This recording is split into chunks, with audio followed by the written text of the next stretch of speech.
ஒரு ஊர்ல ஒரு பழமையான கோவில் இருந்துச்சாம். அந்த கோவிலுக்குள்ள ஒரு ரகசிய அறை இருந்துச்சாம். அந்த ஊர்ல மணின்னு ஒரு தைரியசாலி பையன் இருந்தான். அவனோட நண்பன் கண்ணன் இருந்தான். ஒரு நாள் அவங்க இருவரும் அந்த கோவில் பக்கமா விளையாட போயிருந்தாங்க. விளையாடி கொண்டிருந்தப்போ கண்ணன் அந்த ரகசிய கதவு கொஞ்சம் திறந்திருக்கு என்று பார்த்தான்.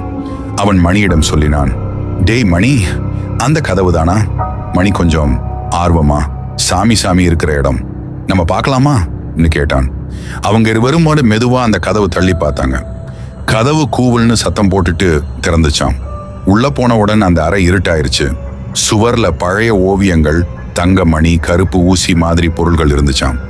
திடீர்னு அந்த அறைக்குள்ள ஒரு மணி சத்தம் கேட்டுச்சாம். டிங் டிங் டிங்.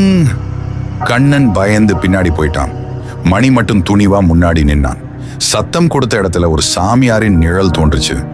நீளமான தாடி, கையில ஒரு ஊன்றுகோல், கண்களில் நீல வெளிச்சம். அந்த நிழல் சொன்னுச்சாம், நான் யாருக்கும் தீங்க செய்ய மாட்டேன், ஒரு வேண்டுகோள் தான். இந்த கோவிலுக்குள்ள இருக்கும் தங்கமணியை திருட வந்த கெட்ட மனிதரை நிறுத்தணும்.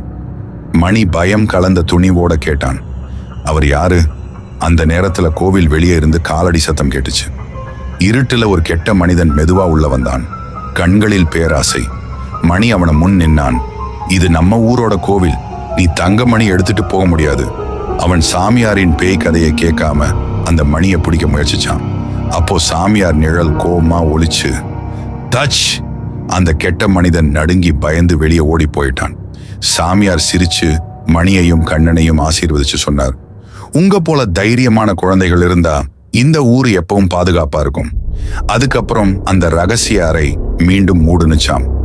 மணி, கண்ணன் இருவரும் ஊருக்கு திரும்பினாங்க. எல்லோரும் அவங்க தைரியத்தை கண்டு பெருமைப்பட்டாங்க. அந்த நாள் முதல் அந்த ஊர்ல எல்லாரும் சொன்னாங்க, மணிதான் நம்ம ஊரு காவலன்.